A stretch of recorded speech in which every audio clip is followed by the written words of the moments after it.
Zone 3 medium level workout today, so let's start going through, checking in on what we can do. Alright, let's see. Let's do a 60 or 90. What is this? Oh, free ride. Okay, I was gonna say that's not a power zone.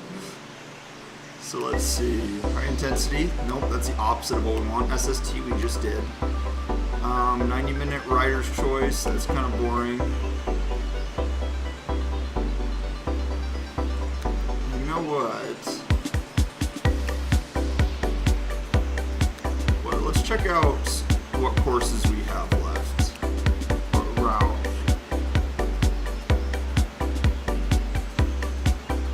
That's a bit of climbing. So probably not the best for a medium. 833, 18.5 miles, reverse figure 8. Let's check McCurry Islands. Oh, there's a lot of these that haven't finished. Let's see.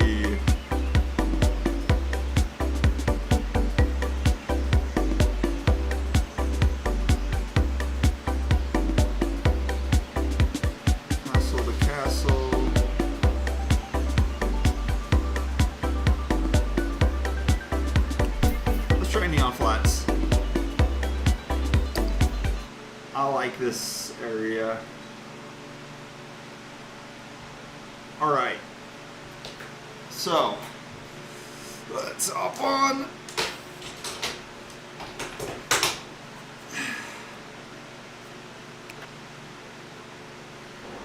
Whoa. Alright, not really sure what just happened there. Alright, let's get warmed up. Legs are a little bit tight, so let's start out 120. Except we need to get in the big ring.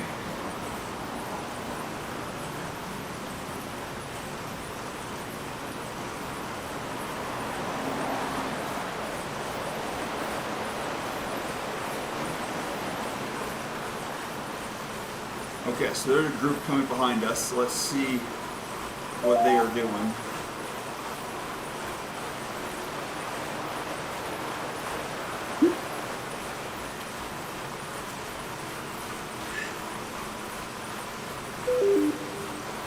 Just want to be able to stick with them for a little while. They're going the same way we are.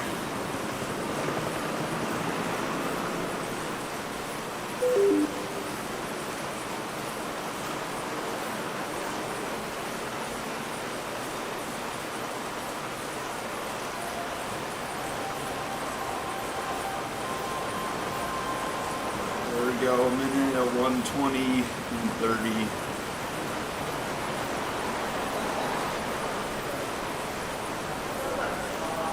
Paso Rielo has I think that's the Rafa jersey, or one of the Rafa jerseys. I like those. There's only a couple Rafa kits and they're all pretty cool. Oh. Nice.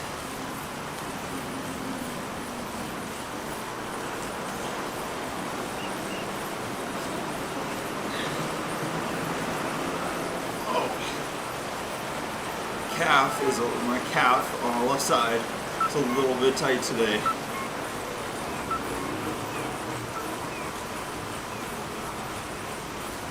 That happens though.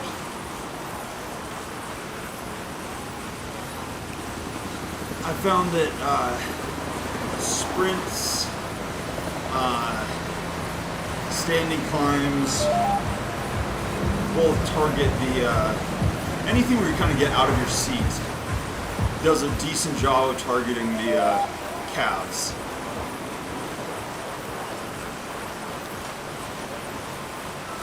And since we've been doing sprints and some standing climbs, that makes perfect sense.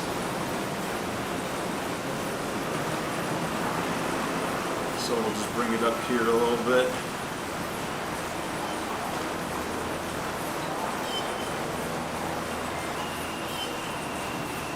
hang out with Leclerc for a little bit.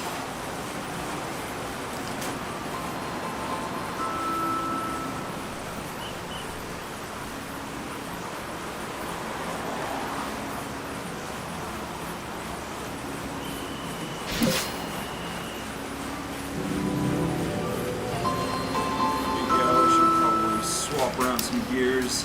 I want to keep a higher cadence. Usually that does a good job of putting blood through, warming up, and then also flushing out lactic acid. So to reconnoiter for today, zone 2 or zone 3 area, I'm going to pull up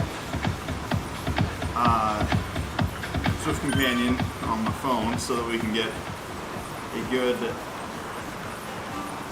monitoring of what zone we're in.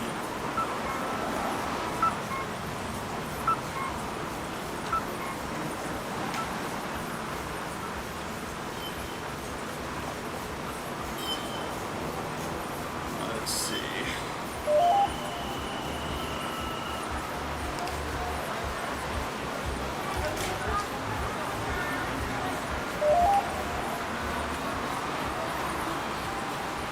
Alright, there's that.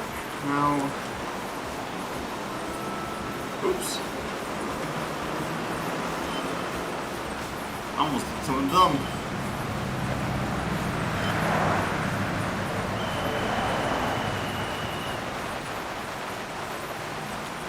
Oh man, it doesn't show the zones.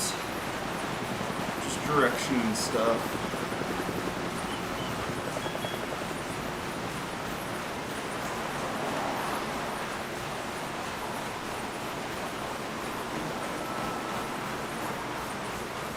Alright, well I guess that's not going to work.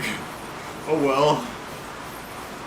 Okay, so for our zone 2 is around the 170 mark.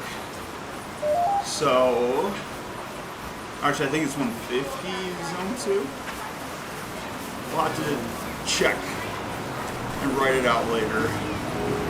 Either way, what we're going to do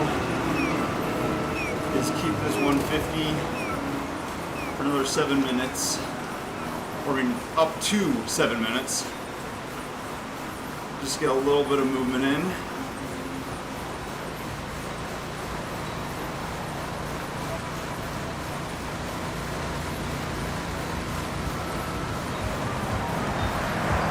And once we're nice and warmed up, we'll hop up to 180 and hold that for a little while. See where we are from there.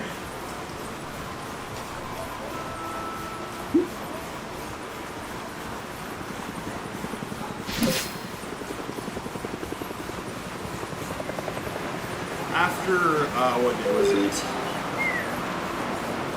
Tuesday, I think it was. Started to get a lot of soreness right in the shins. And I've had quite a few people, friends I've raced with that have gotten shin splints. So I immediately started trying to roll a sole out of those suckers, either with the roll stick or foam roller, and stretching them out, and that has helped a ton. They are all back to normal again, which is surprising. Usually it takes weeks before it feels better. I don't have a slant board, so I wasn't able to use one of those, but I think we got away with it.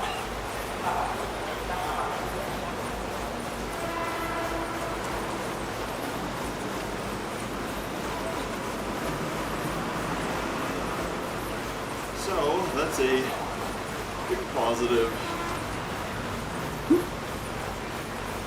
It's easy to let those things get out of hand. I found,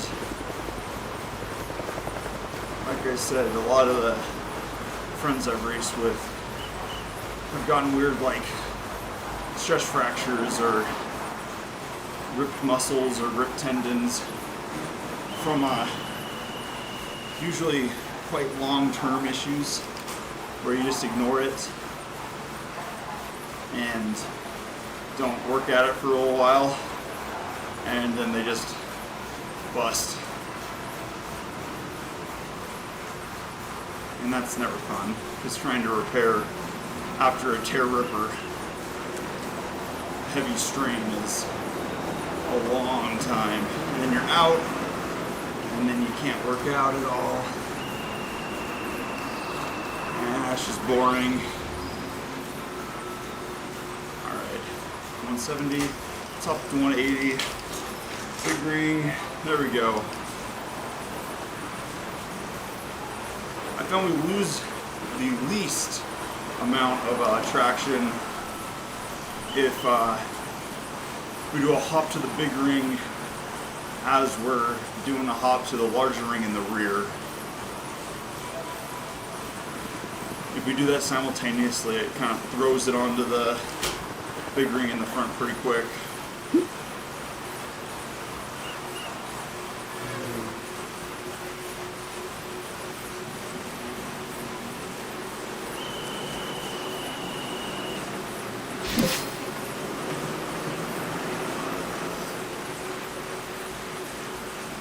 So we have like 6 miles left on this. I think what we should do for today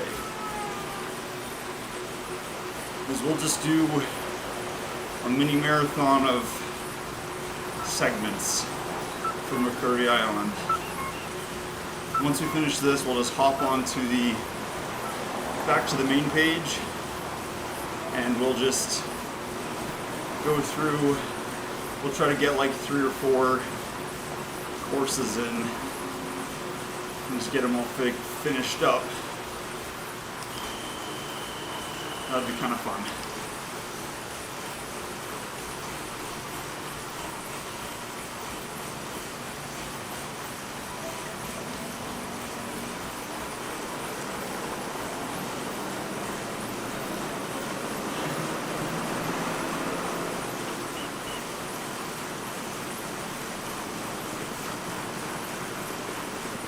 Readjust my watch.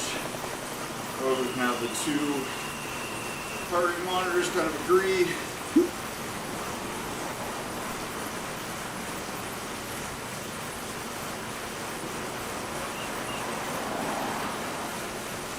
There we go. I always have an issue with my watch. If it's too loose, then your heart rate's off. If it's too tight, you can't use your hand to grab the handlebars, both of which are really annoying.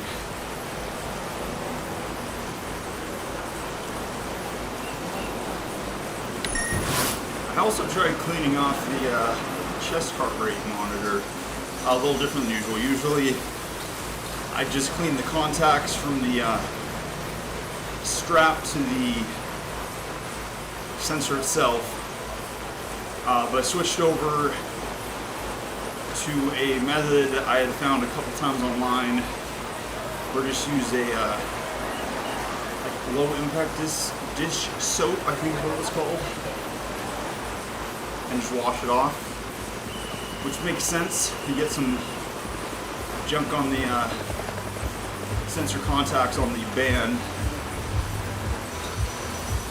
So those have all been cleaned off.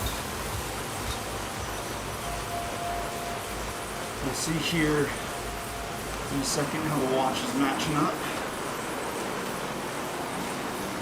We are about on par, which is good.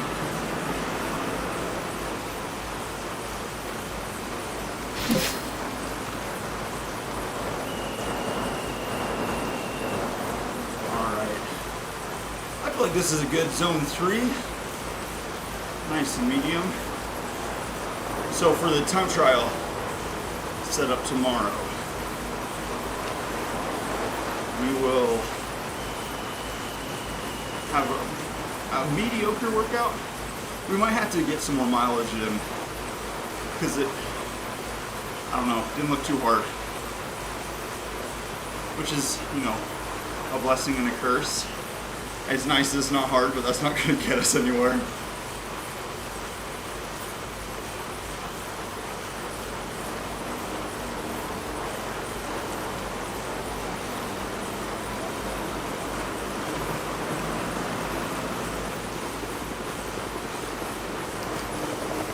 Also, the find those again. The numbers from Academy start to finish came in, and it looks like they have a percentage increase of how well you did in each one. So we have the short segment, which is that's the time trial section, at a 1% increase from 11.9 watts per kilogram up to 12.120 watts per kilogram. The medium, actually that is the time trial one. We went from 4.6 to 5.1 for an 11% increase. And for the long segment, or the climb, we went from a 3.4 to a 3.5. Yeah, 3.5 at 3%. So our best increase was that time trial. So I feel like if we put some more time, energy, what have you, into that, we'll be able to get a good amount of work done. Also working on the slightly held sprint will help our overall sprint be more consistent. And checking over the wattage and the timing, we hit that higher peak in the baseline finish, but we did not beat the record that we had from the previous ride, since we held a smaller wattage but for a more consistent period of time. So looking at that, that's telling me that if we do more time trial work, we'll see some decent progress. Let's see here.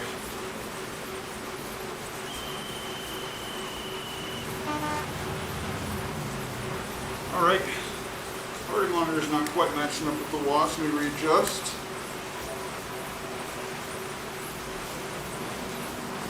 Let's see, how's that?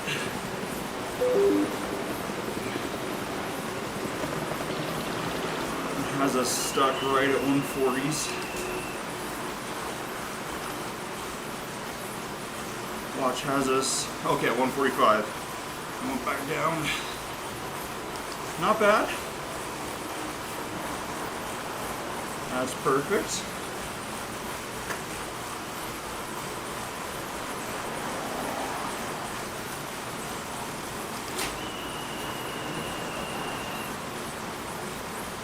For the time trial sections, I think sticking with this bike should be good. We will see how the courses and stuff are. You might have to spend a bit on new gear. And as we learned from before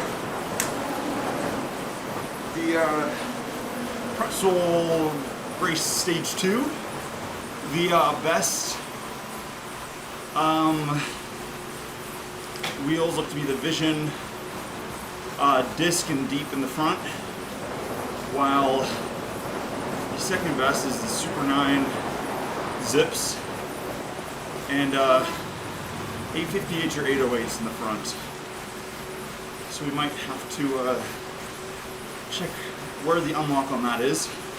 I think it takes a little bit longer to unlock the Super 9 and 858s, or they were not there yet level-wise. I do know the 808s are open, but of course, why get the 808s when the 858s exist? I like the 858s. The 454s right now have been pretty fantastic.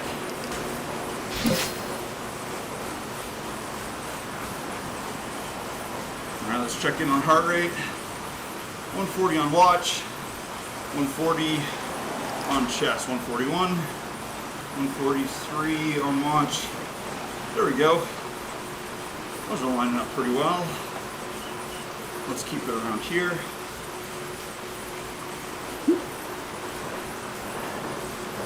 We'll give ourselves 20 watts of room between the 180 to 200 mark. Should be pretty good.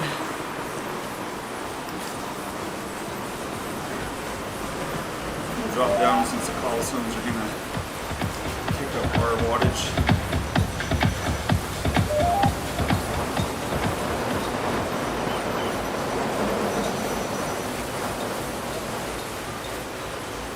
We are 2.8 miles left. That was quick.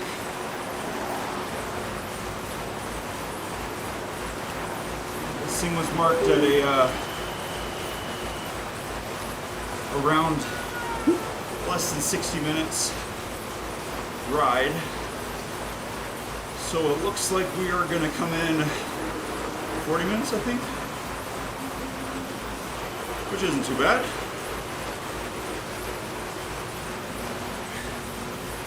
Alright, just gotta adjust the technique a little bit. Oh, check that out. Dive has, what is that, three green jerseys? That's awesome! 18 miles and 3 greens. That's pretty stinking cool.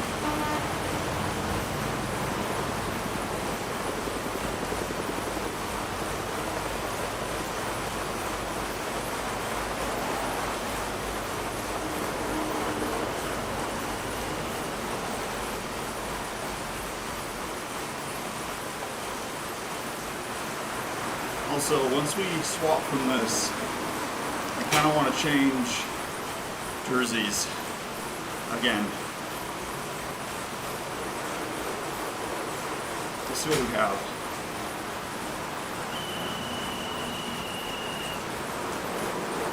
We got a group behind us at 3.2 watts per kilogram. That's a solid ride.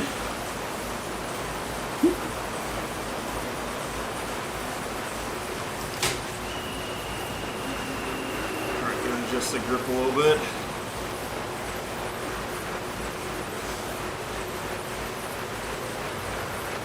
I always get stuck in the regular hand position and forget to change around. Like, I won't notice over time, so it's not as much for the like. Ooh, nice, check out those. Those are some good PRs too. Oops.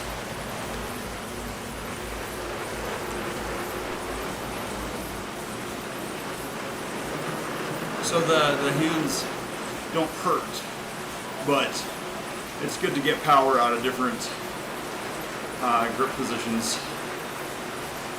So like tops of the handlebars, just behind the hoods, in the drops, that kind of thing. Tried with Saunders for a little bit. Looks like we are both going the same way.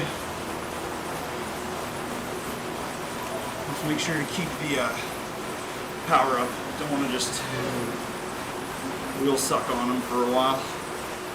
I always feel bad about that.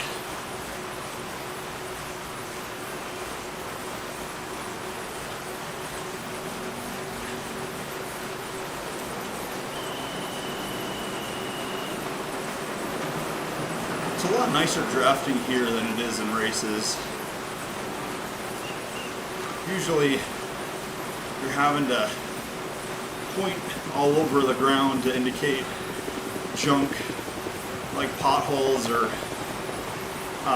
storm drains or just what have you in the road.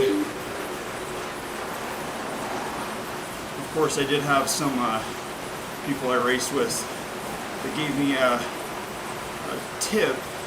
I'm not really sure it counts as a tip, it's just a really dirtbag move. But that if you're in a peloton or a breakaway or whatever, thanks, Corporal Zook, and you're in a pretty close pack, that you head on a lot of objects and then turn at the last minute, so it would screw up the people behind you. Which I can't think of a more dirtbag move than that.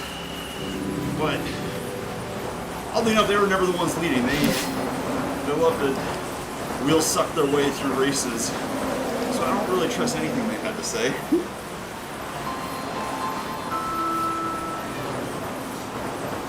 I remember watching a few pretty big races that were ITU tries, so they were draft legal.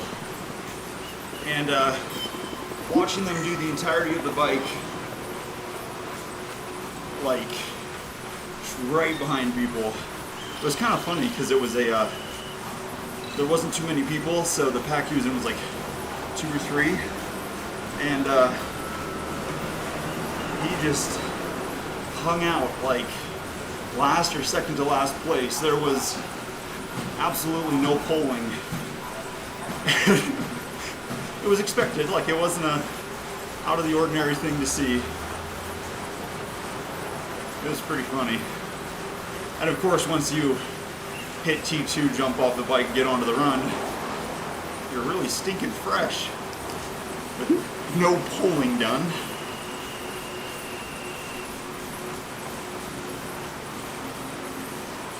But that's always the way to do it. If you feel comfortable with that.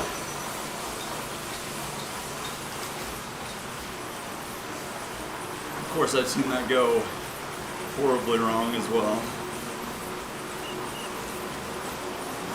Because believe it or not, when you sandbag your way through a race, you don't make very many friends.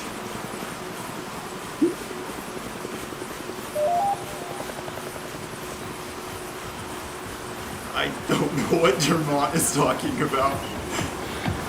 I'm a little concerned. That was strange. Alright, so we are a half mile from the end of this segment. Let's come through and see where we are.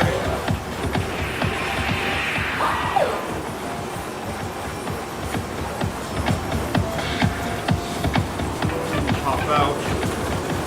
We can choose a new kit, and I think we should hop back in to a different segment.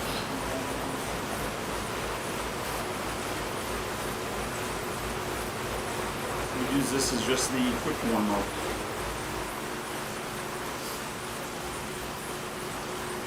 We made pretty decent time.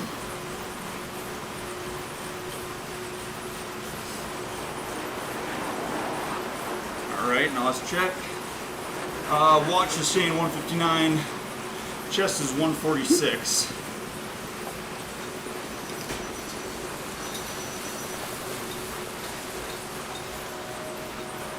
So a little bit off, a lot bit off. I'll have to clean the contacts again. Alright, there we go. So let's hop out.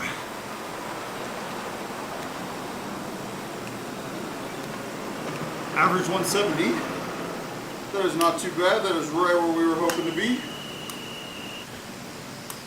Alright, let's readjust the chest. Alright, so let's see where we are now. Routes. Hurry on. Let's get one. This one has some decent climbing in it.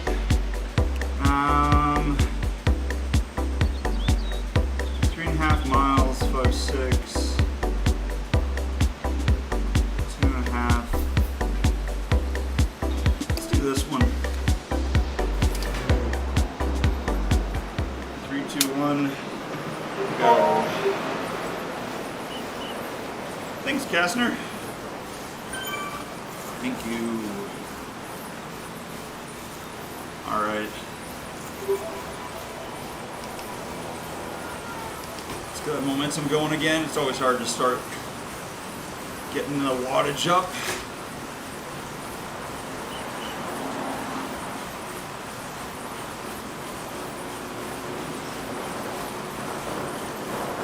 Go.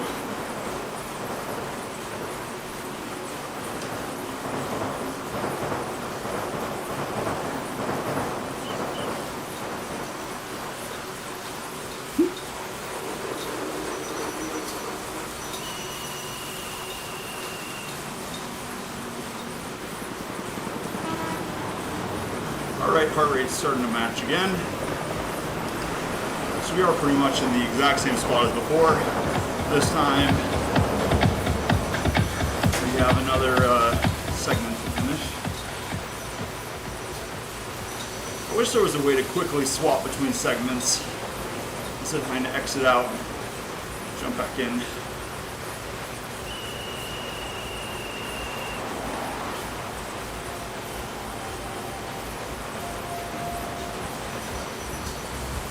Alright, we'll try to keep around 200 for this one. 5 miles, 200, not a problem.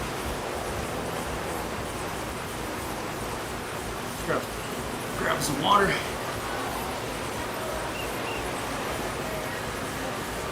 There we go, okay, 154 heart rate on chest, 150 on the watch.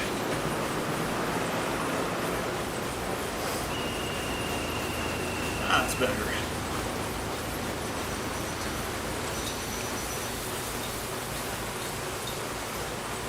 I was gonna say that's like a zone 2 heart rate.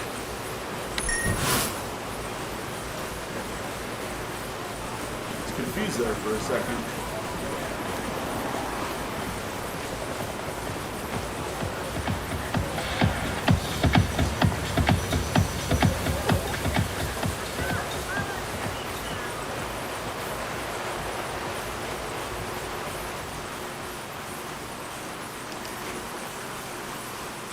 Alright, let's up the cadence a little bit.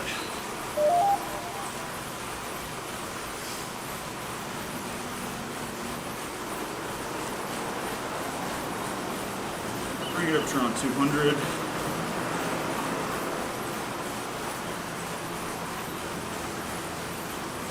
Legs are feeling a lot more fresh after that first one. It does take a long time to warm up.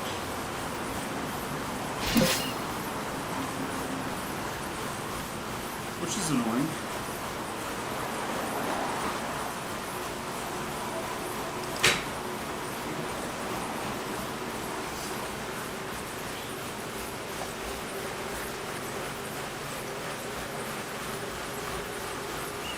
There we go.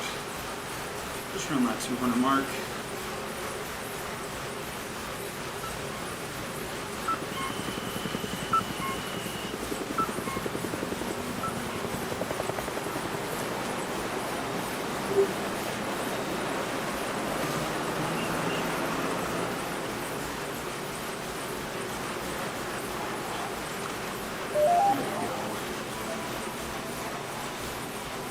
Nice solid zone 3. Oh, getting a little bit of a hill. I always forget this hill. It looks pretty flat on the approach. And then the pedaling all of a sudden gets a lot harder.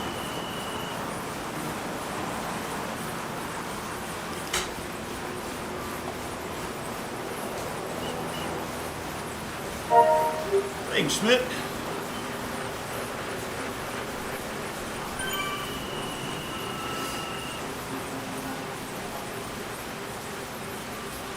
Let's see.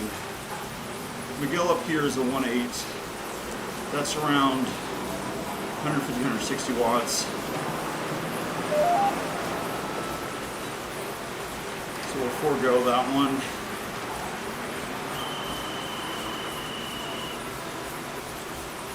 Oh, I missed that right on.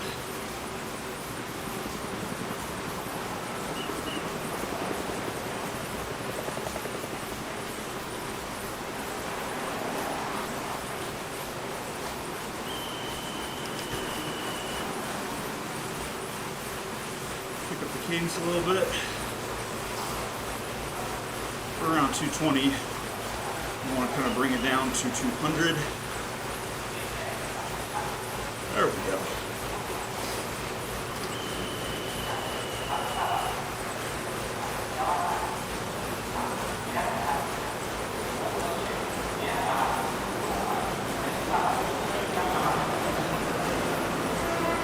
Heart rate's being weird again. Got 151 watch, 144 chest. It's a decent discrepancy. So we can adjust that.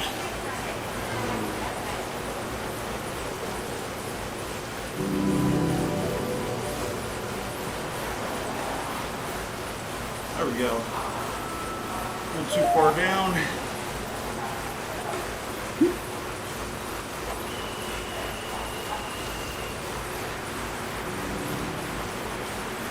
Ooh, that pacer that we just saw, that was red. That's one of the Cat A riders, or pacers. Nice.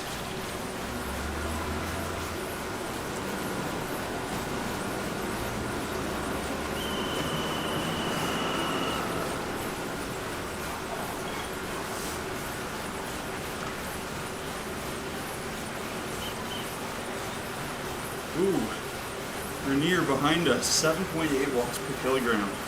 They are hauling. Are they trying to catch up to the group?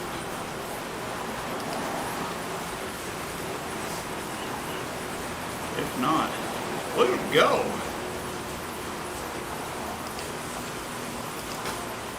They're trying to get somewhere. That was a good pace.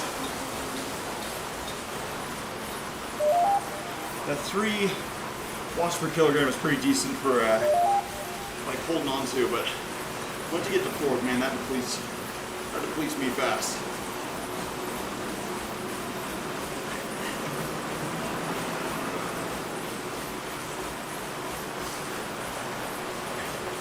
Oh, go Mueller, go!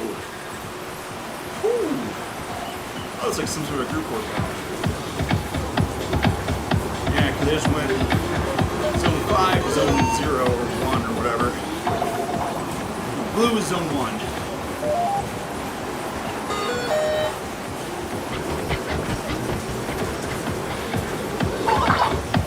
Alright, let's just bring this up a little bit. 200, there we go.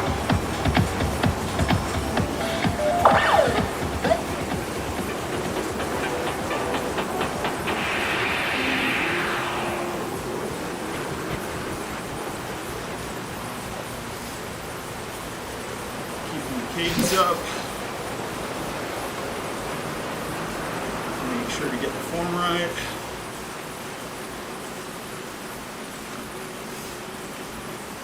I always fall prey to pointing the toes while we ride,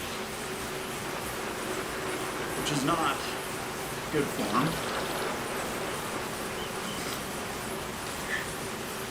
I remember one of my coaches explaining that you're supposed to be like scraping mud off your shoes almost for each rotation.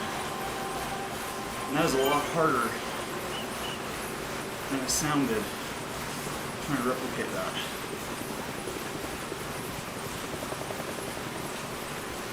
But it does get you more consistent power, since you're not just smashing down on the pedals. That is one reason I want to get the, what are they called? Garmin's,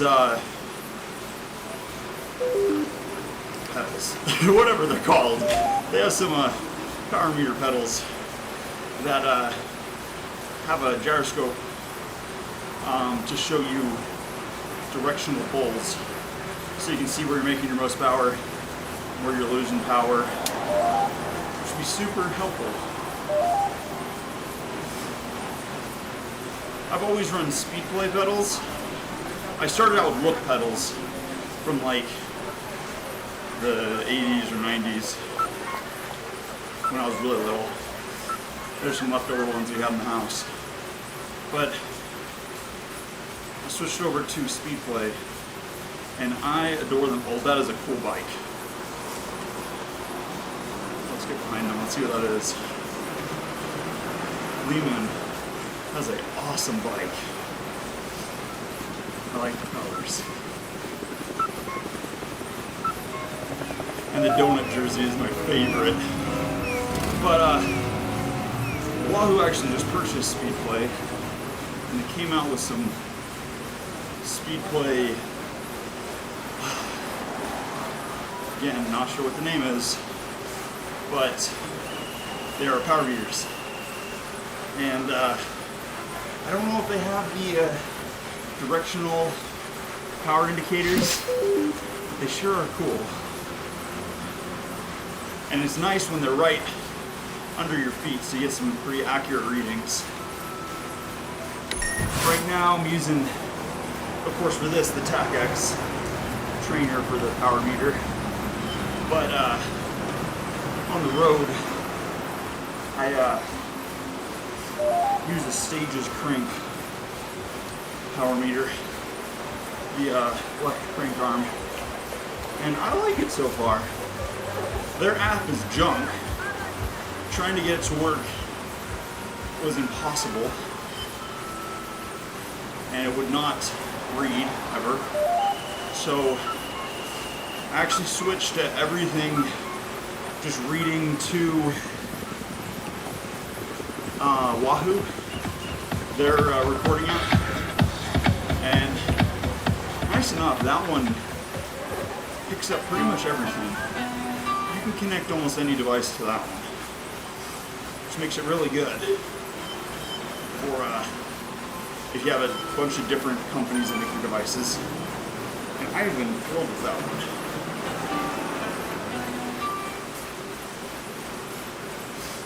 So for the sake of redundancy, of course, because I've had too many rides where an app or a sensor will die, and then you're out of luck, I usually start on my watch and on Wahoo, and then also on Strava, all at the same time. That way you got triple redundancy, which usually covers everything.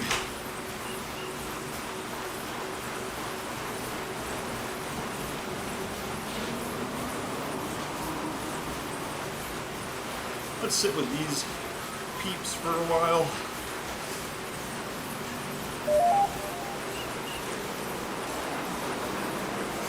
I want the donut uniform. Actually, let's look that up.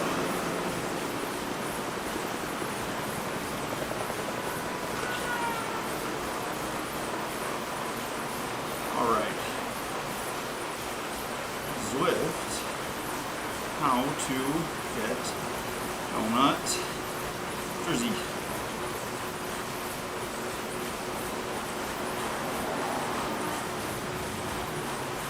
Not double donut.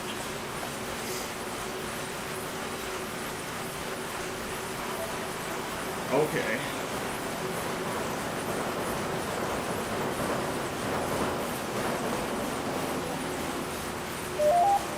So it's a herd Saturday donut ride.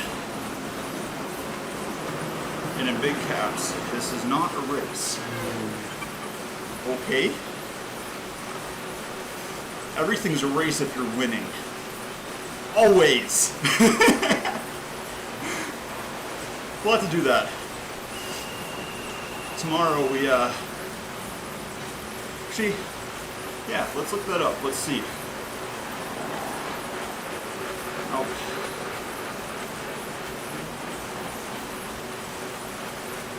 Canyon. And it doesn't let me if we're in a ride. That's lame.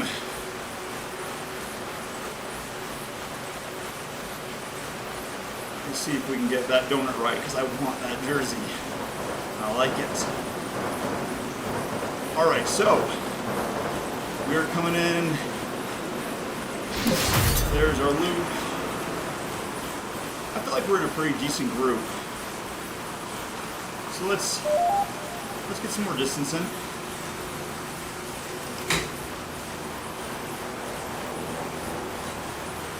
Let's catch up a little bit.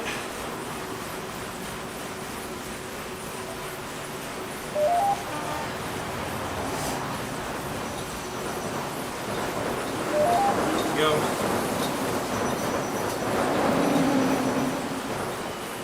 See if we can pull up a little bit. Hold for a second.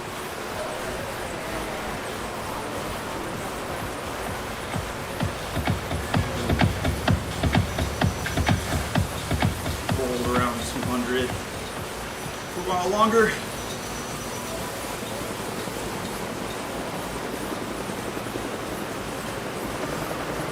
Stay here until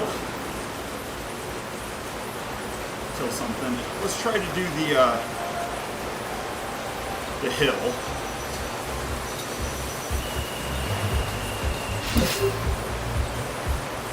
Just to get some little spin up in. That's a pretty decent little group we got going.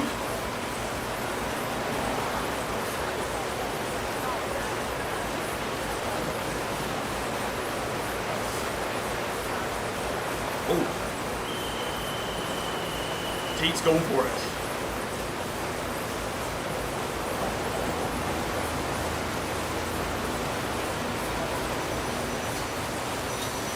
Oh, it's the arch. Are you gonna PR? All right, whatever. I think that ghost was from the last ride. I don't think that was our best overall. At least I hope not. I really hope not.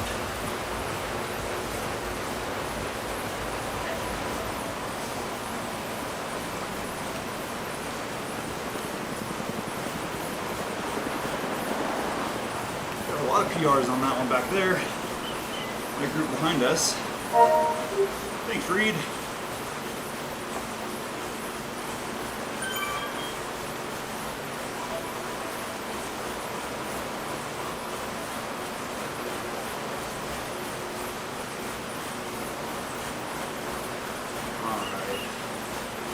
Make our way up here.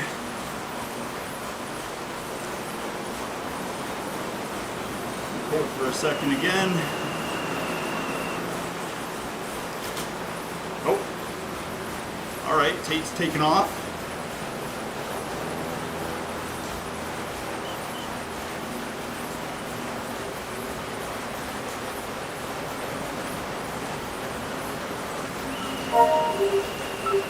Thanks, Malkin.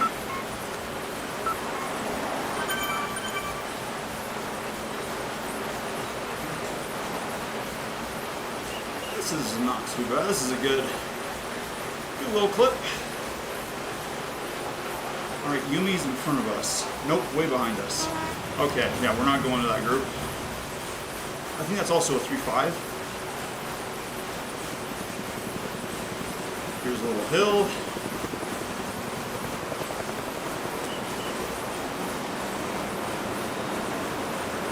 And then the giant taco.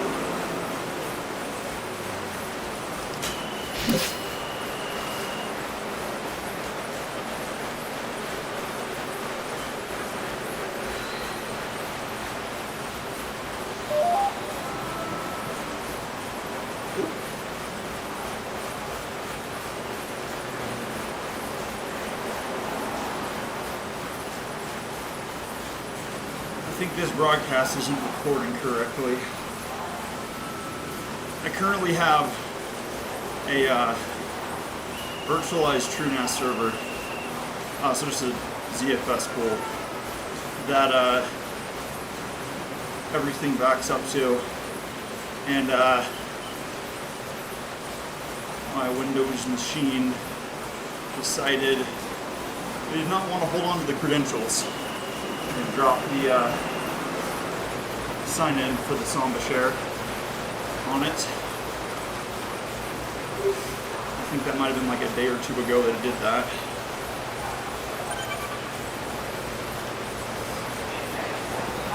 Which is frustrating.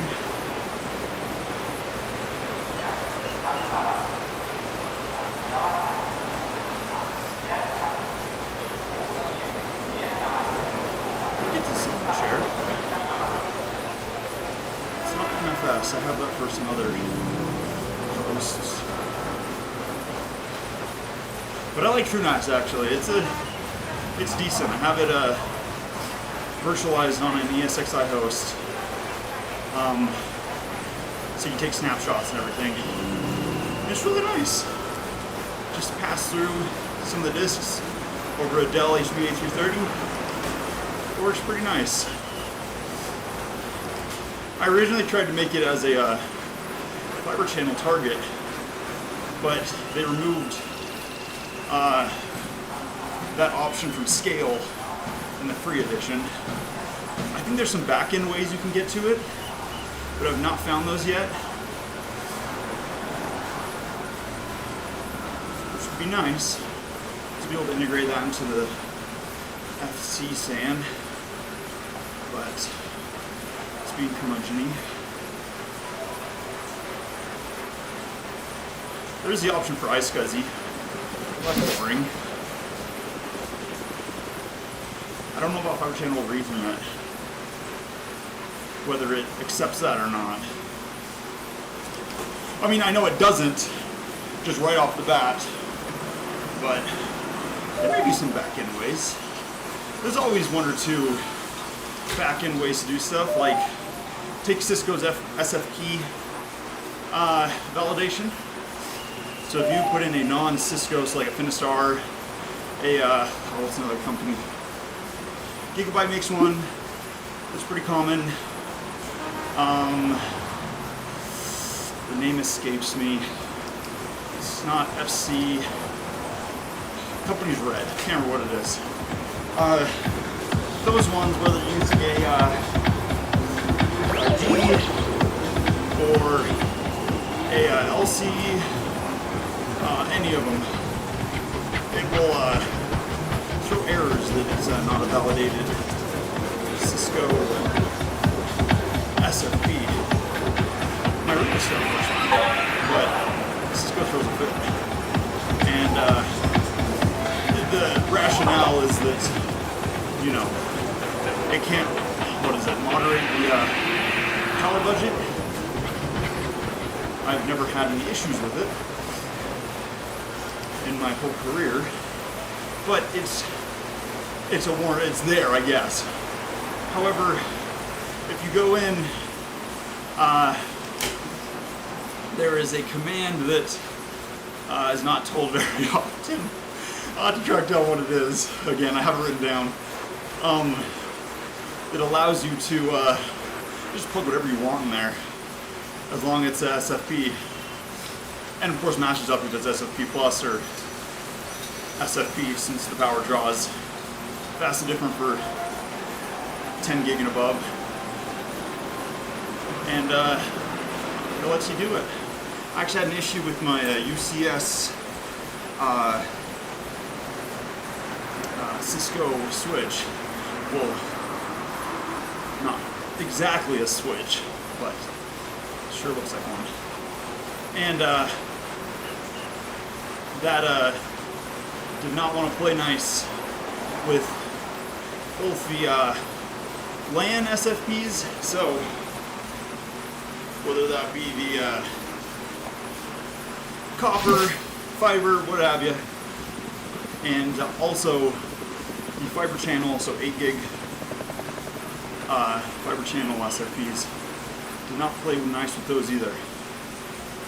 So from the GUI you can't do anything. However, jumping in to the command line, if you get to the switchboard configurations and jam that in there, it works.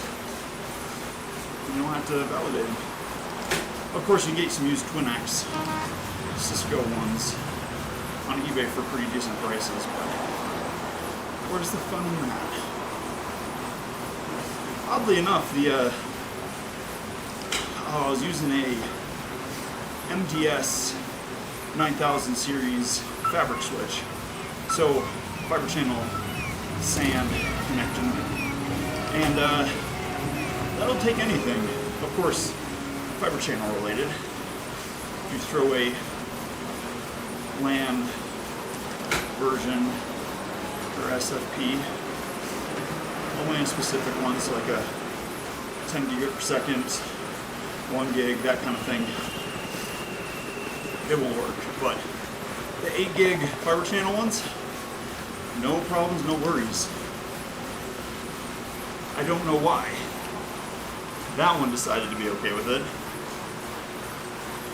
but it did. I'm happy about that, since trying to buy Cisco branded ones, especially new, is a absolute nightmare.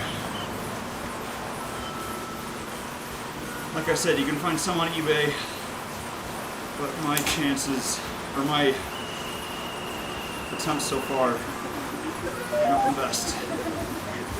It's a lot easier to be able to buy brand new ones, 30 to 50 bucks, versus lightly refurbished Cisco ones for like 200.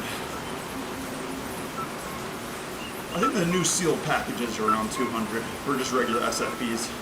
I did check into a couple QSFPs when I was thinking about upgrading my UCS switch to 6332, since those ones have the QSFP 40 gig connections, and yeah, even the off-brand versions of QSFPs are quite expensive.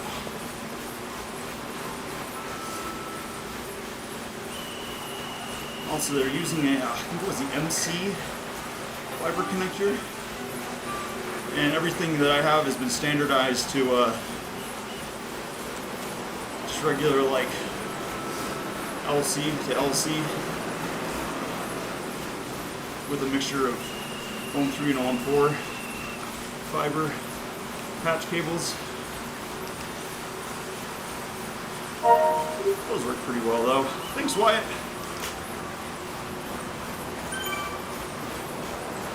So, long tangent short, my Samba Share's screwed, and I'm sad.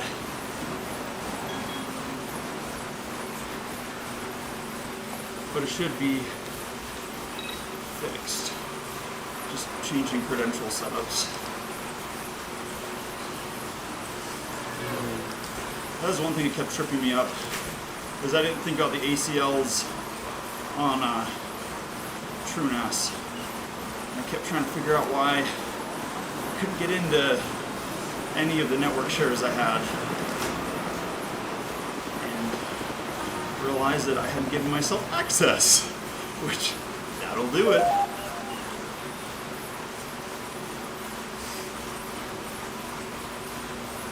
I'm thinking of switching around a little bit though. I have a whole bunch of big drives, handful of 18 terabytes, that I'm thinking of switching to a S3 repo.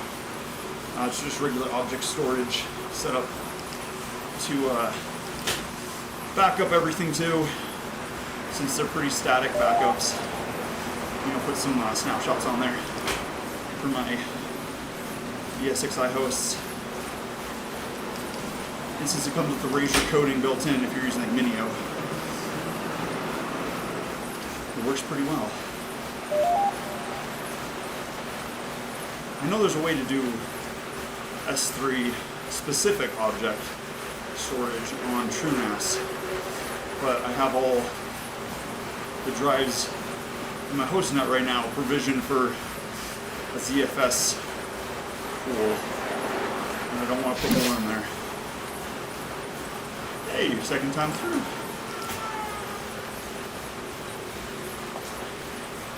I originally was using a D2600 HP array with like 25 600 gig SAS.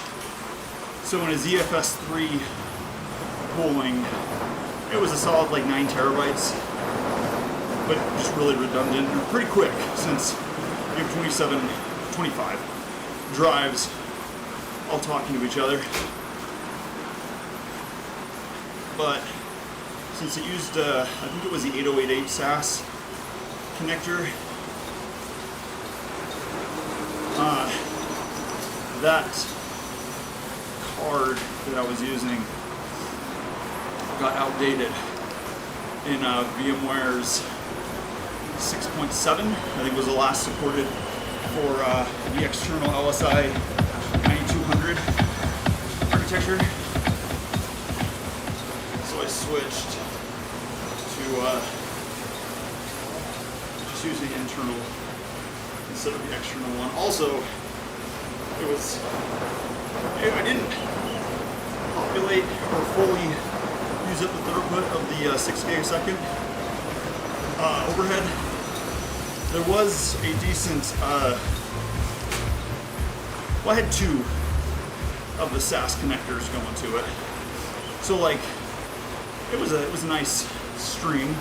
It didn't get kicked too hard, but that sucker used up so much power. It was insane. Because each of those SAS drives use up a good 2 to 3 times as much as a SATA equivalent.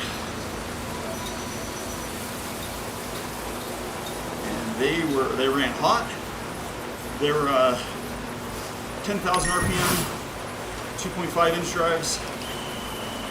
And they ran hot, and they ran fast, and they used up all the power. Plus the encasing disk array itself had quite a cooling setup, and the hardware inside. So it definitely pulled its weight in power.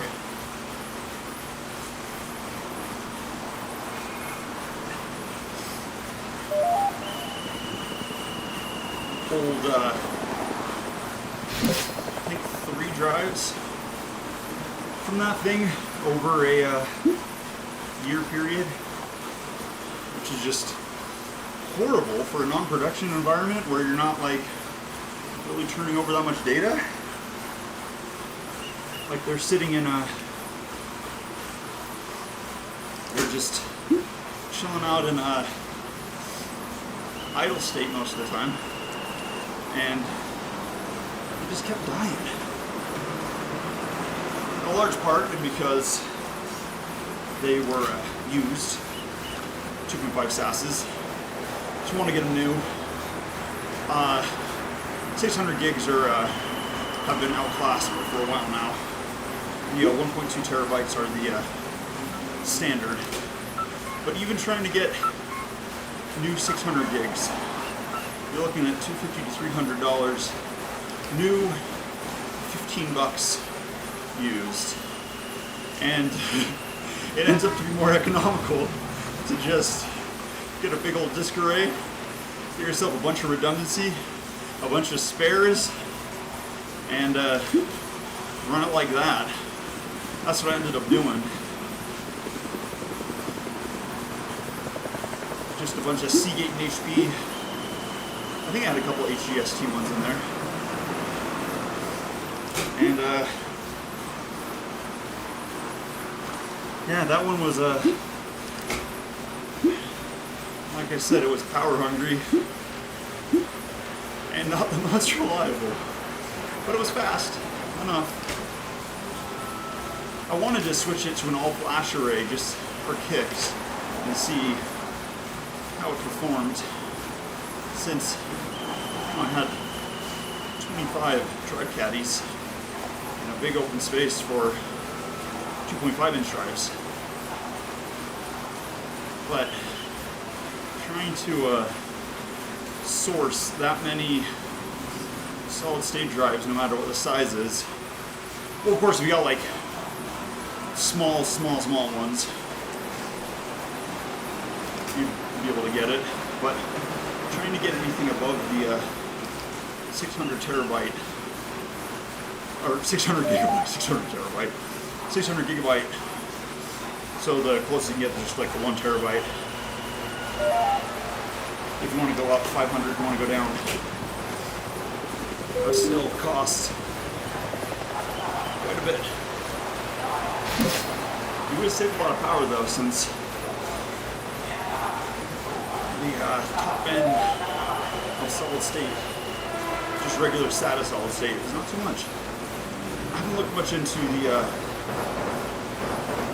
nearline SAS or just regular SAS SSDs. And then of course, it was a SAS 2 backplane, so NVMe U.2s were out of the question. I found that out the hard way. I had a host that had a SAS 2 backplane, and so I got a, what was it? It was a U.2 P4500, 1 terabyte, one of the Intel SAS or NVMe U.2s, and I just couldn't get anything to recognize it. I was so confused, and I had a U.2 to regular PCI adapter, so I shoved it on that, popped it in the host, and there it was. So I was like, okay, it works. And so I tried a different drive bay. I was thinking maybe drive bays were screwed up. That didn't work. And I couldn't like plug a SATA cable into it, since it's, you know, its connector looks extremely similar to like the SAS connector. So the SATA cable and power just will not fit on it. And trying to plug that in to the SAS 2 and just not getting anything. I was so confused. I thought I was dead, but then confirmed with the PCI adapter that it was not dead. And I just not found a good place for that one yet. Just kind of hanging around.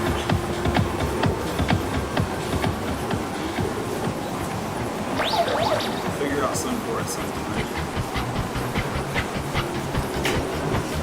It is fast though. I used the adapter for a while, and it definitely pulls its weight.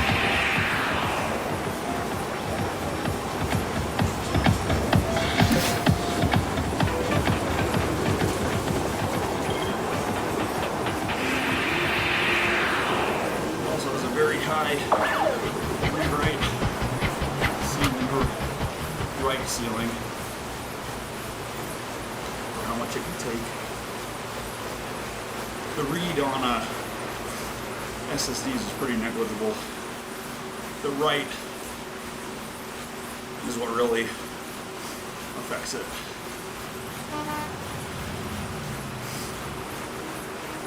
That's why, say, Chia, the cryptocurrency, really tears into those, since it's just writing. Well, mostly if you do it with SSDs. Just writing to those and sending them off. I'm working on finishing a ESXi vSAN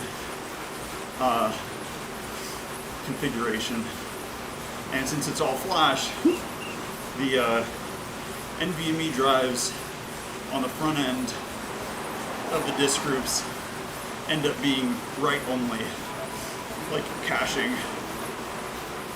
I'm wondering what the implications on where are.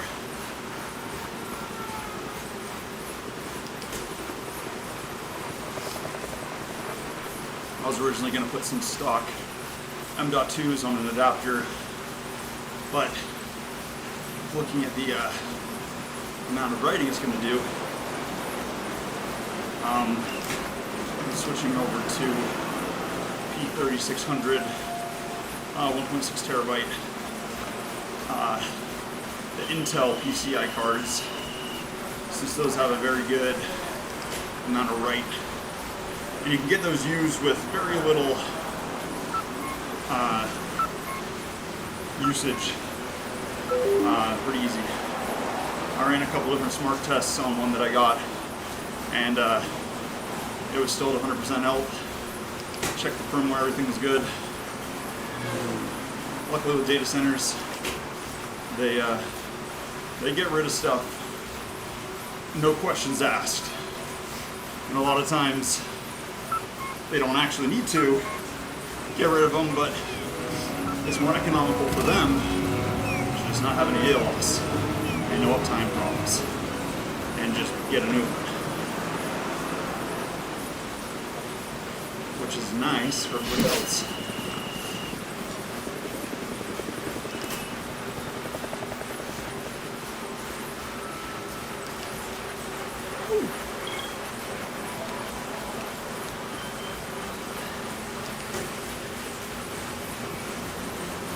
Alright.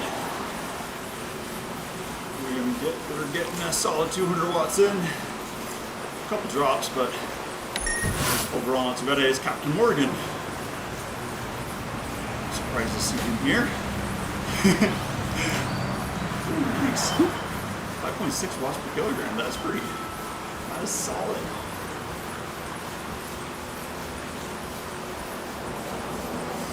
So I'm thinking to finish up this 1.4 and see where we are. I think we've done like 3 loops on this route. We're just fitting pretty nice. I didn't want to change it up.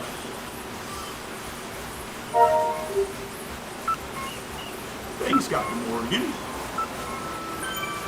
So I think we should switch it up a little bit.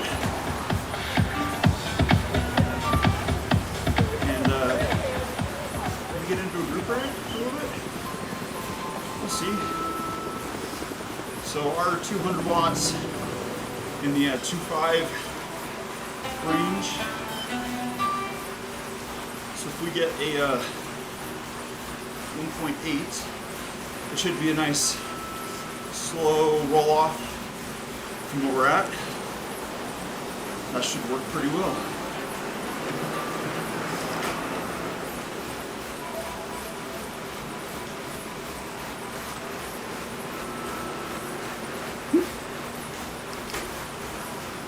Try to pick up the cadence a little bit.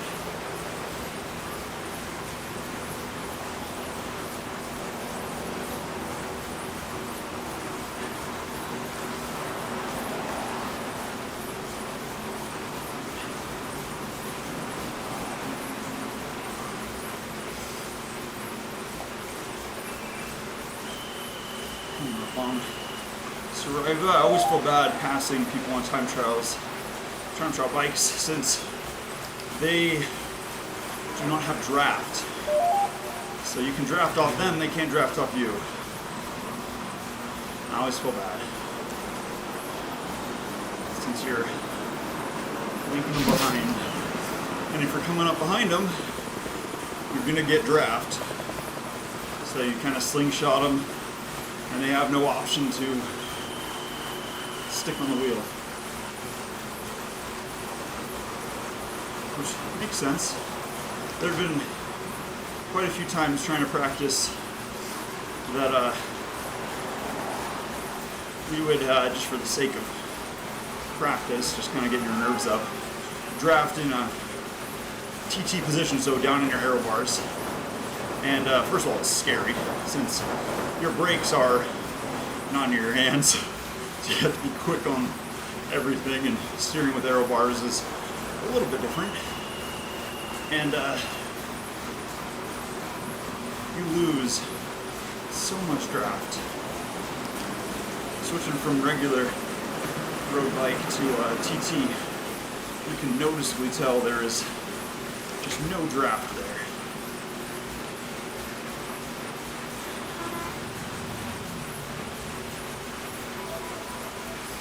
which is a little strange. I'm trying to get used to, but luckily, unless you're doing a team time trial, drafting and TT bikes don't really line up or encounter each other.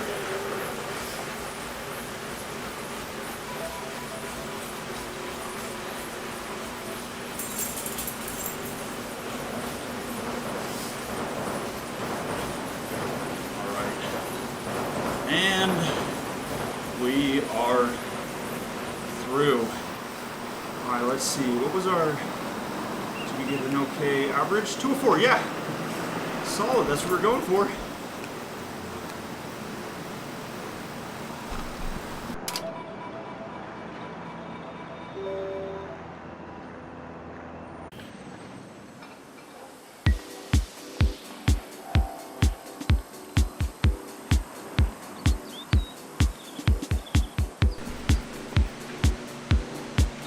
Let's see. 0.6, 2.4, 2.4. That's around what we were at. Let's do 1.6. We'll use that to kind of cool down. Overall. Oh, we're coming through fast.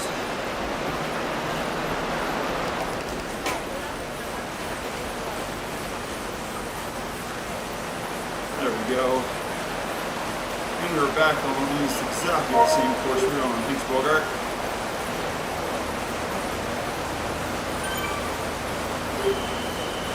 Let's just spin our way through. I like that Wahoo jersey a lot. Also, the GCN jersey. I think there's a... I think you get that from, what's it called? Group Ride. I'll have to get that one someday. But first, most importantly, I want the donut one. Really good. I'm thinking we do that time trial tomorrow, but it doesn't look like it's going to take up that much time, effort, you know. It's just mostly a check on what you're at. So we can do the emphasis on not race. Donut ride. Yeah, tomorrow's Saturday, right? I can't remember. My dates are all off recently. I got up 2 weeks ago, and I was like, oh, perfect. You know, Saturday. Or Friday. Just love that. And driving to work. Why is there like crosswalk people for school still out? Because usually on Fridays there's not people out, since the schedule's a little different. And I'm so confused, and like cars that I usually pass on the way to work were still there, and they're not coming back on Fridays, and it's like that's a little strange. And so just there's work. And I get to work, and again, schedules are a little bit different, and everybody who usually leaves is sticking around. I'm like, oh no, we must have had some, you know, big problems. Something catastrophic must have occurred for everybody to be sticking around like this. If we had like a group, and everybody's acting like it's normal, and he said, have a good weekend, people. You confused them, but no end. And it's like doing regular checks and just making sure everything lined up for the Friday, and nothing was matching up. And I can't remember what it was that tipped me off, but somebody said something regarding what day it was. I was like, that's dumb. They think that it's, you know, Thursday. And that's so stupid. And like, how could somebody get the date wrong in a week? You know, there's 7 days, and I know exactly who that person could be. And so yeah, I check around, and like I should probably just check the calendar and see what day it is. And so I open up my calendar and lo and behold, it's Thursday. And I've never been so dejected before. That's kind of a hyperbole, but you get the gist. But I don't think before I had fully believed that it was a different day than it was. I was 100% sure that it was Friday. It's not. Oh, there's Captain Morgan up here. Hey, Captain Morgan. What's up with you?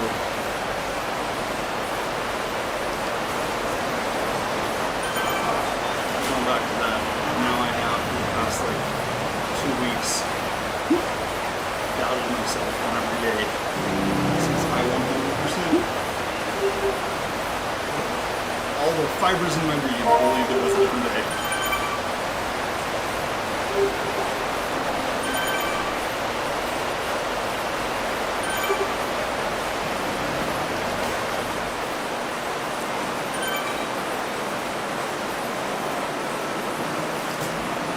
I saw somebody with the same climb boards that we have right there behind us in the Garmin kit. Who's Nordic?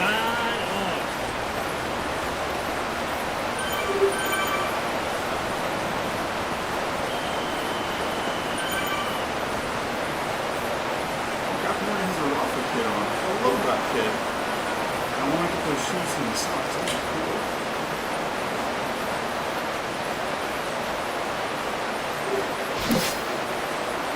We'll have to do, of course, after the time trial section, we'll have to run up duets a few more times and try to mark those climbing wheels.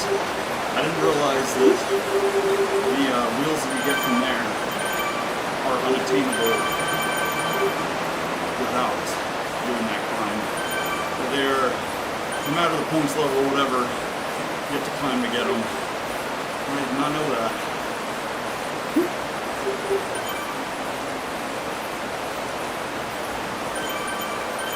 And now I want to get them.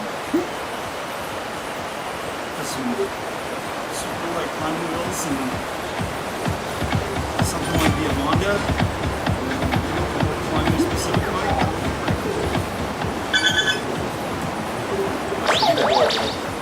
Kit out for the time trial, and we'll probably be able to get the zoom on midway through the set, whatever we call it. Should be good for overall, but should get out for a nice time trial, get some knowledge in, and then we can kit out for climbing and switch over to climbing workout in however many months it takes to finish the time trial.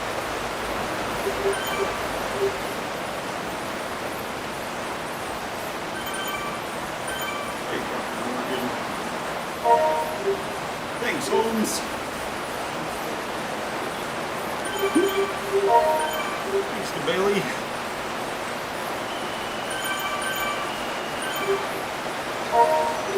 Thanks, Barnes. That's nice for our group rides. Get a lot of ride-ons. The only issue is since everybody's stewing around in there, it's extremely easy to accidentally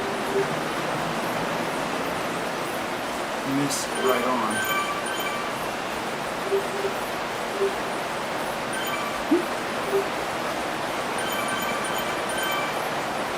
Are we on the right spots? Yep. Alright.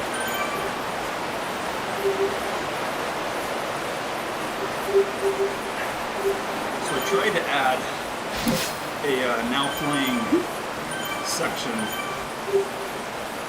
on the stream, and I almost got it to work. It was really close. That's one of the reasons why I was just a tad bit late. And it was not playing nice. I tried using Apple Music. And I tried SoundCloud. And both worked, except the audio kept dropping out of my headphones, and the channel separation was not working. And you can't have that. I don't want to get hurt copyright stuff.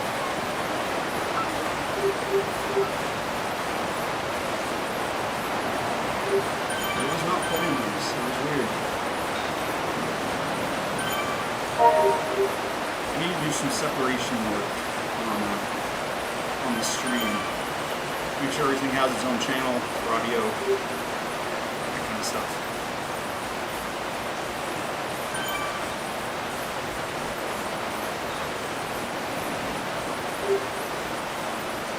I feel like this is a much better pace compared to the ones that we've done previously. Because this one we can actually go into like a lower zone recovery without constantly losing the group or the pacer, really. Because the past times we've done it, it's like a group will end up breaking away and we'll lose all the points for the multipliers.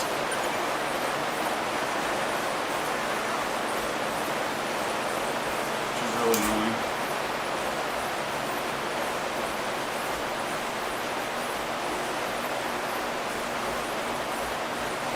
Jersey cotton. It's a cool one.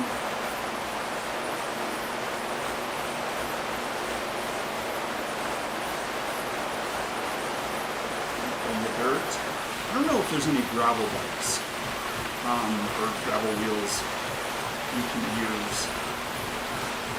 I need to check through. That would be kind of fun to do a ride through, as we now know is good for off-road, the jungle loop. And whoa, and switch to gravel wheels and see what the performance is like. Because honestly, the mountain bike surprised me. It did really well in comparison to what I was expecting. So if we could drop some weight and use a like an aero bike. So like this one with gravel on it. No IRL might not be the best, but we might be able to get some interesting wind maxes out of it. That'd be kind of cool.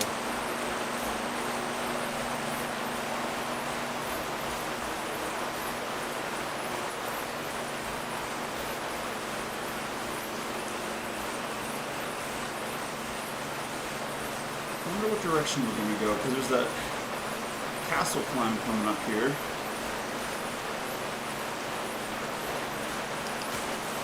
I don't know. I like that Zwift jersey. It looks like the old, thanks Hernandez. It looks like the old Cliff logo. Like the Cliff bar group. They have the, what is it? It's like the Cliff Kid bar or something. I actually absolutely love those. They're really good. Probably because I think they have a substantial amount more sugar and stuff in them, being the kid version of the regular ones. But they're good. They're very good. I remember I was prepping for a race once, and it was like a 3-day, 3 stages kind of thing. So I was really trying to get enough carbs in every day. And I ended up eating those since they have a very high concentration of just oats. And they were so good. Again, I don't know what the sugar content's like. I didn't check that. They were so good. They fit my calorie budget, and that's all I care about. Right on. Oats, calorie budget, check. On. I ate a unholy amount of those. I do like the regular burgers though. They are pretty good. And it is nice on longer rides since they have a decent amount of actual heft to them, so you feel like you're eating a good amount, but they don't make you feel too sick. So I've had quite a few times where you get some sort of energy bar, energy supplement, I think is the correct terminology, and just hurts your guts. Of course, when you're trying to put out as much energy as you can, that just makes a bad combo. Alright, let's shift up gears, get into the small ring. Oh, Captain Morgan is gone. See you later, friend. It's fun riding with you.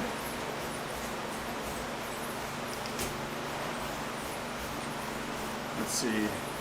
Did we ever do the flatland loop? I remember we did the flatland loop last week. I don't think we finished it this time though.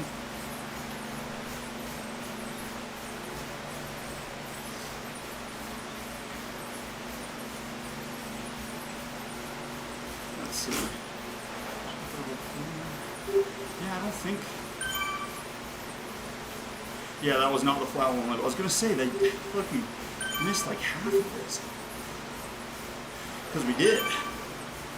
Oh, we gotta let Miguel catch up. Let's spin down.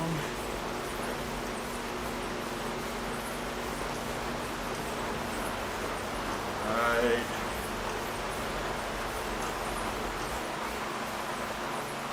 Oh man, they're way behind. Slow motion. Let's put out some little baby watts. Tell them to catch up. There we go. Alright, that's close enough. Now we can spin up a little bit.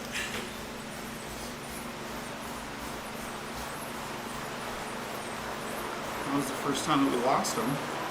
That's not too bad. We've been pretty good about keeping them there.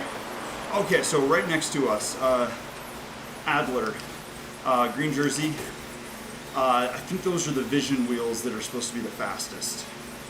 The disc rear, deep dish front. They're pretty cool. They're not zips. And again, we have strong feelings about zips. Zips are the Oshi. But they're pretty cool. Still want the Super 9 808 or 858 combo. Thanks, Lex.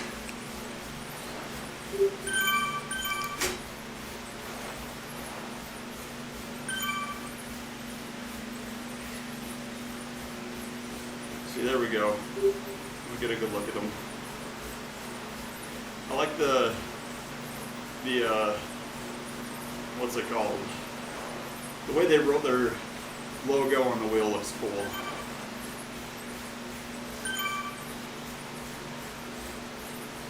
You can do a lot with the art on discs, since there's a lot of platform to draw on, if you will.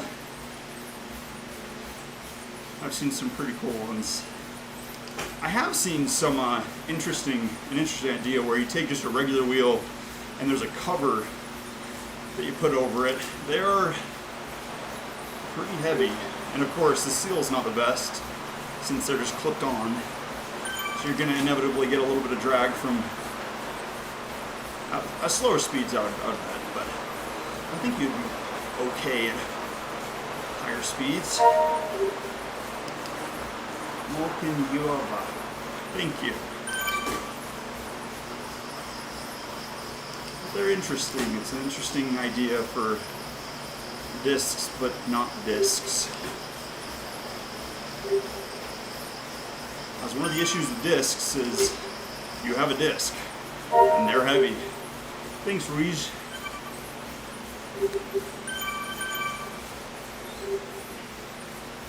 In comparison to a regular wheel, they're not the lightest. Thanks, TR. Right on. Thanks, Tooth Pal.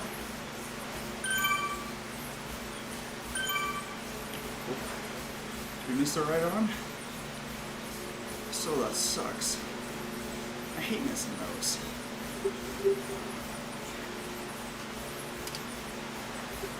See, behind us there's a jersey. It's a Stages jersey. I don't know how you unlock it. I'm not sure if I've used my Stages crank or connected it to this. I wonder if... Midorikawa, thank you. I don't know if it's like you connect it and you get the jersey or what, because there's a few companies like Stages. I've seen a Struggle one. I've seen a Trading Peaks one. Not the peaks behind us. Not that jersey, the Training Peaks one. As well as the Wahoo one. And my best guess is that you get it from connecting it to Zwift. I don't know. Because there's also that TACX one now that I think about it.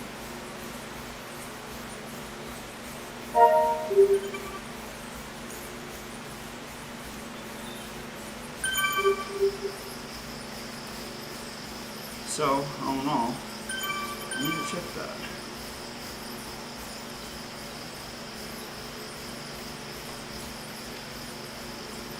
Right on!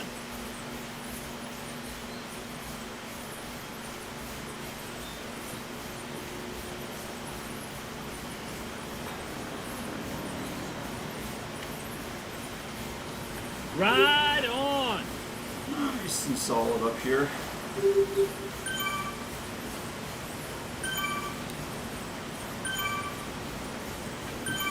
That's not too bad. So we got a good warm up in on those first couple.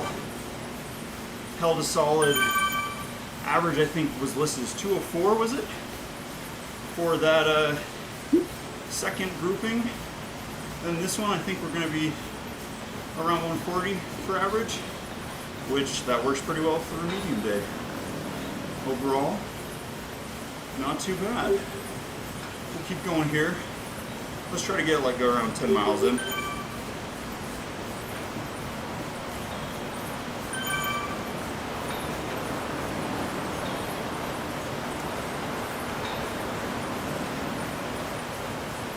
think overall that should be around 30. We out of everything.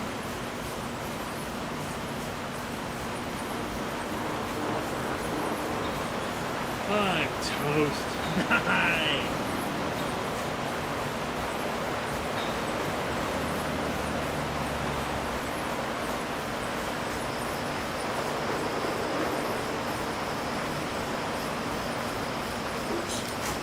Getting behind. I was screwing around with my phone for a second trying to adjust some stuff. That was dumb.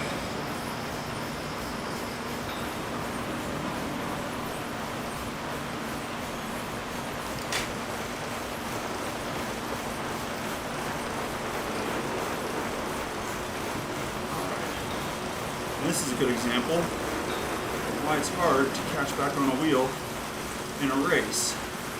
Because if you look, we're having to go up around 190 to 200 to get onto their tail. So we're going to have to get 300 to catch up. And when you get in there, hey look, they have Lederhosen too. Amendier. I like it. But to get in that group, see, we are quite a bit higher than when we're in the group. Draft is awesome.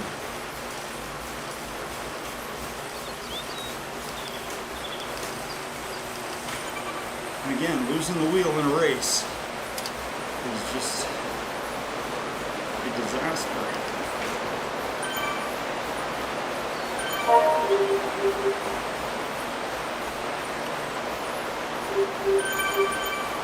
I've done it before in races, and it's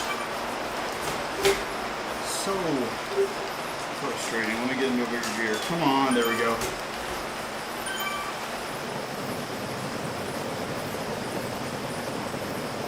there's been races where, you know, just barely lose the wheel and you just can't make it back up.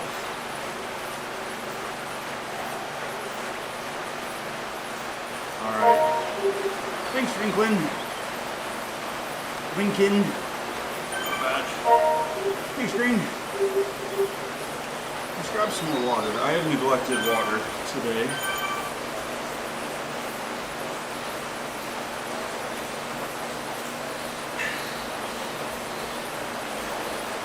Alright, they're behind us 16, 15 meters, 14 meters. Perfect.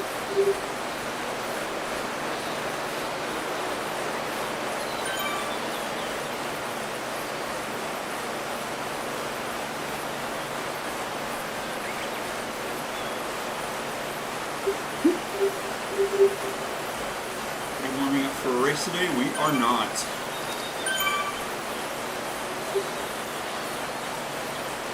This one actually would be pretty decent for a race warm-up since it's a little bit higher intensity. That's one thing I want to try next time we have a race is compared to last time when we did a what was it, 1.5, 1.4, something. I know it was lower. It was not 1.8. It was 1.6, I think. And for the Academy one, and it was great. Of course, you know, a good longer warm up. But I feel like if we did 1.8, it would match up better to a more sustained warm up pace, or we'd get, I don't know. I just think that would work better. Because around this speed. Hey, Captain Morgan. Hey again. Ooh, did they get green jersey? Hey, nice. Congrats, way to go. I wonder what section it was. Don't write over it. I was gonna say the hand bikes are really cool. I haven't seen very many of them, but the ones that passed me are kind of cool. Ride on!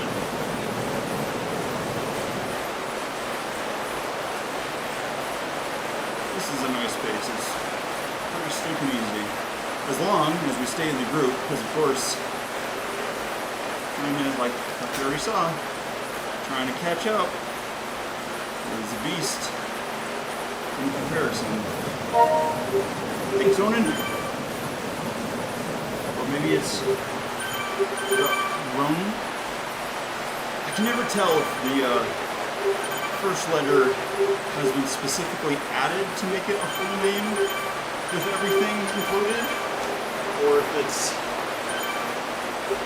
just supposed to be the last name.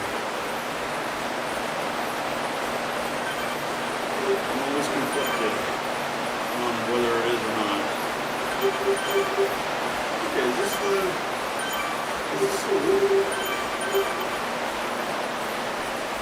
right here?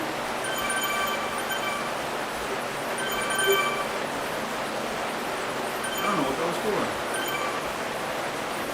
Big glowing gate for something. Thank Hicks.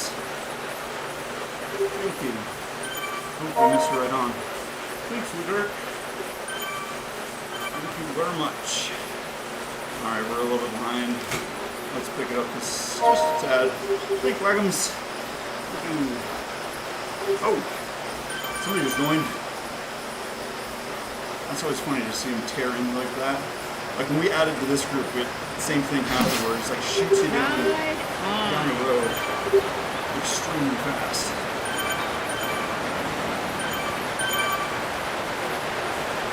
Let's pick up the cadence a little bit and try to push it a little bit.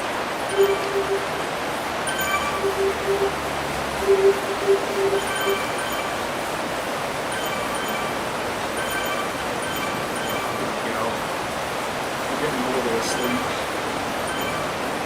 There's one thing you always have to watch out for. It's easy to like your legs. Go to sleep, as it were, in cooldowns. Yes, I keep the pressure, but not too much. And you definitely have not enough.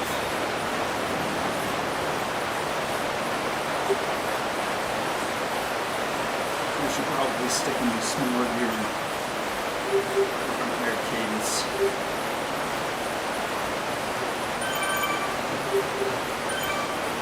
This has been a pretty solid group so far.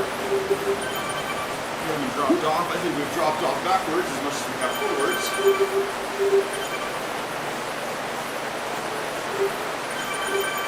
One each. It's not too bad. The girl's starting to drop off the back a little bit. I guess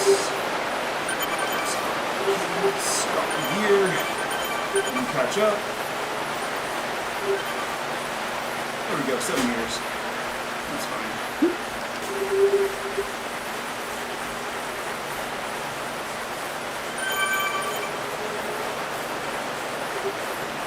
That's a lot of ride-ons.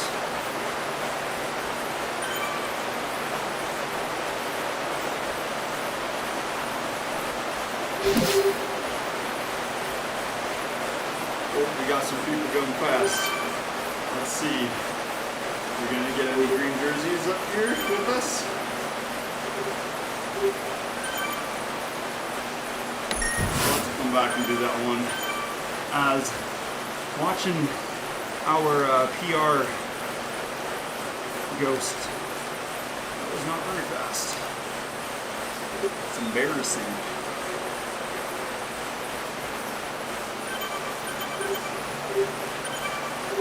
We got a second faster like day. Oh man, but we were a second faster than we were just now. Yeah, we'll have to come back and pick some of the PRs over here.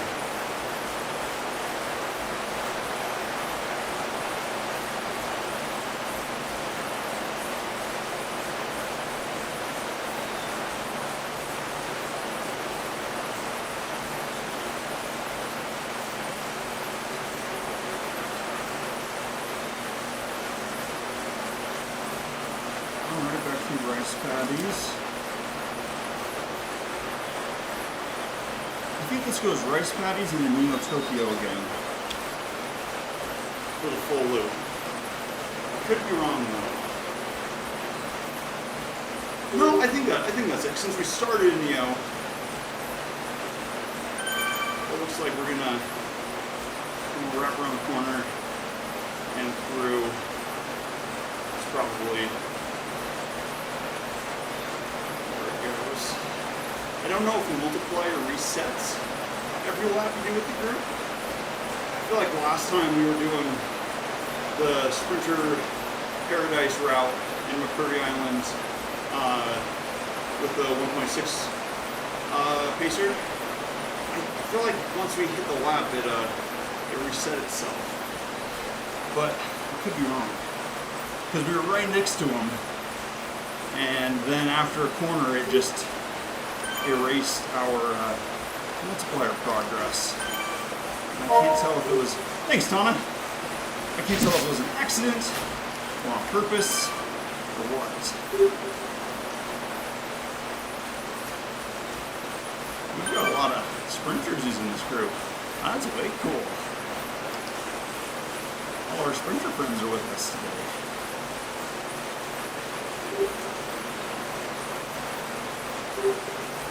30 minutes, 11 miles. Good warm-up pace, embarrassing regular pace. For our compared to our regular. But, again, today was a medium. I really like the ATP jersey, that's cool. Thank you, Bushman. But like I was saying, today is a medium. So, it's not too bad. We've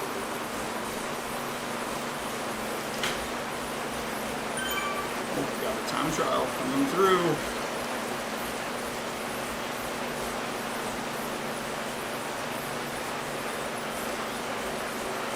So I'm still trying to figure out a way to get my 10-speed Obeya time trial up. onto this trainer because I think it would be kind of fun to swap it around. And for the time trial workouts, instead of just thanks dot or one dot or m.1 dot, thanks dot. I think it'd be fun to instead of just having the time trial workout being done on a regular bike, if you could do it on a time trial bike.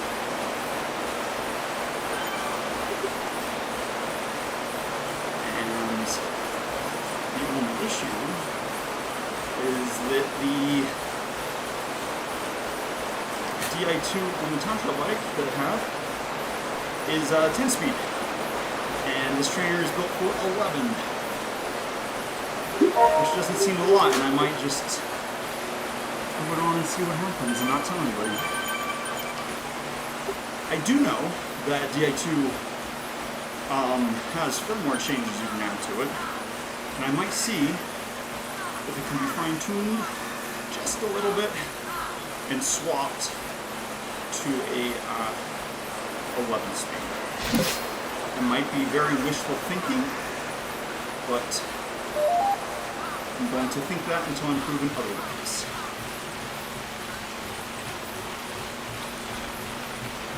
Oh, I thought we lost the multiplayer again. I was going to say.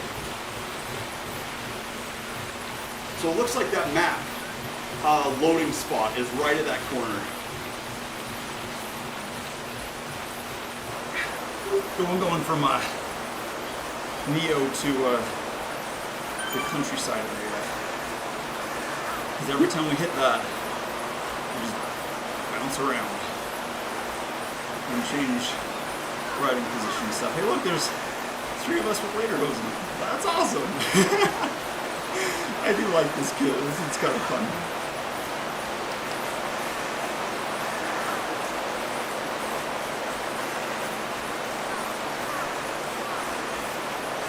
We're also quite far into level 28. We should be able to get that in, let's say, another day or two. Nasolowski, thank you.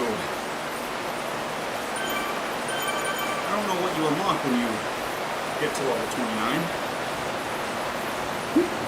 Which, hopefully something good. And 1 more level. And then we got 7 more levels. And then we can get the dogma. And that's the real goal mode, is to get the dogma. Because if you're not going to get the dogma, then what is this all about?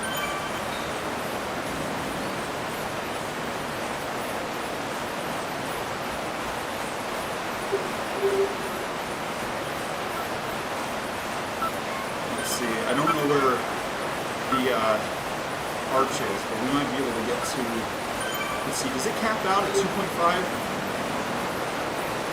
Oh, it's going down. What? Why? Look at that, the multiplier is going back down.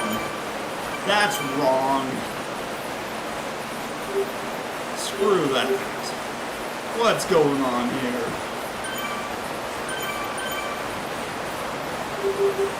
I don't like that.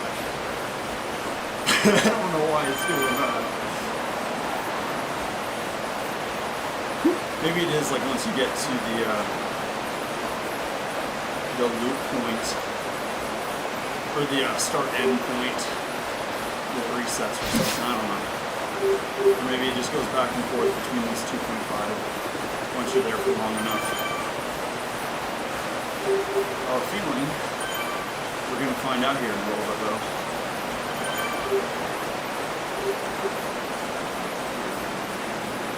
We'll get to the end of this loop and call it a solid ride in, or I guess a couple rides since it was all separated out, different paces and stuff.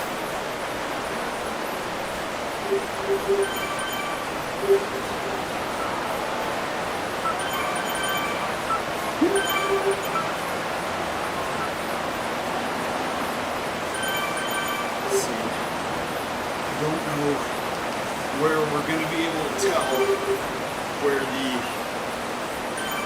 trade-off point is, or the start-stop point or whatever.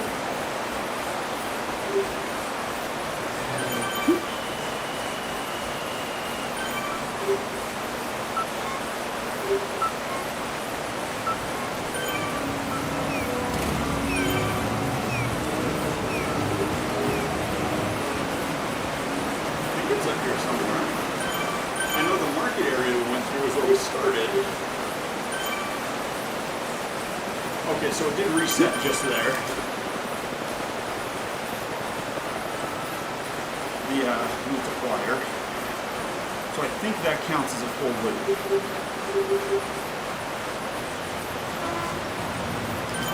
Either way, let's do a, let's get up to like, we'll do another like mile. Thanks, Corporal Zook.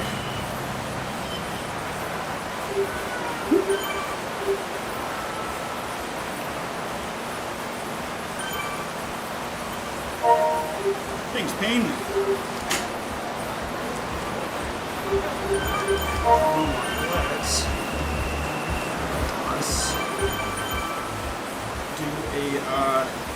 Let's kick up the cadence a little bit.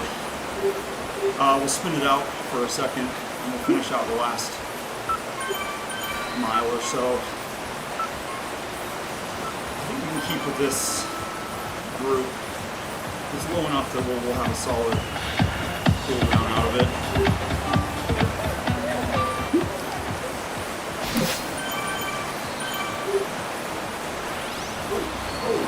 Oh, there we go.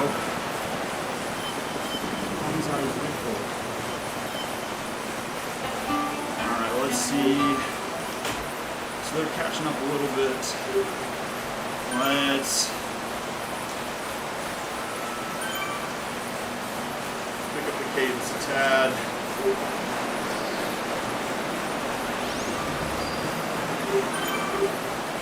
Let's go down 200, 120, I mean not 200. 120. And we'll just spin out for here.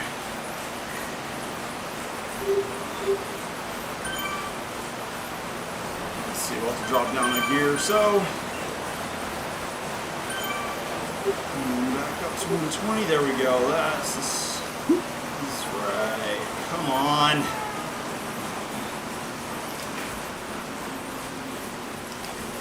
There we go. That's closer. We'll finish out this last mile out around here. Nice and easy off.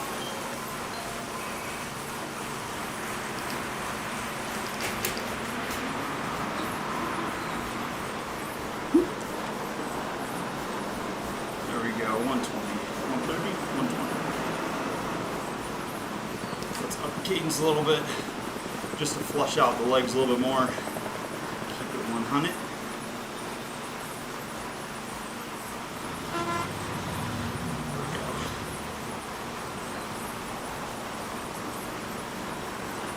We'll just keep a high cadence. Screw the wattage for a second.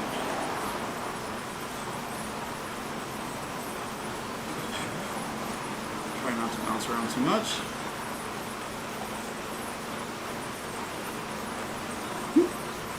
Alright, we'll switch up gears a little bit. Lower the cadence. And finish out this 24 miles. Or 23.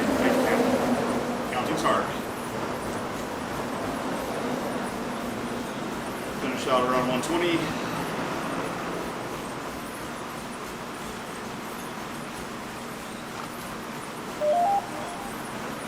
Or 104. Whatever it is, we're just gonna drop off our power and slowly get it done. There we go, 14.9, we're almost there. I don't know how we're going 20 miles an hour at 90 watts, it's nothing. Oh, it's a negative 1% decline. Okay, that makes more sense. I was gonna say our speed and wattage just don't make sense. There we go, 15. Perfect. 142 average. Zone 2, zone 3 for heart rate. That is not too bad. Nice and easy for that last one. And while we're here, let's check jerseys. I kind of want to change it around.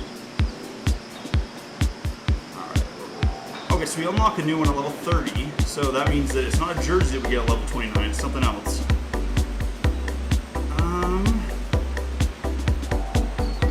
You know what? I want to switch back to this one. I really like the purple. And I still like the shoes. Actually, let's check out the shoes. What do we have? Alpines. S-Works. I like the S-Works the most, honestly. Let's do that. And let's check out events. Upcoming. Let's see. Alright, okay, so we cannot. Why is it every time I check it's stage 2? This entire week I've checked and it's stage 2. I want stage 1 or stage 3. I don't want to do stage 2 anymore. We already did stage 2. I'll check on online and sign up, and we'll try to get in that. I want that donut ride done because I really want that kid. So we'll do that Saturday. We'll also start the time trial, and I'm still going to more aggressively look into getting that time trial setup working because I think that would be kind of fun. So yeah, we'll look forward to that.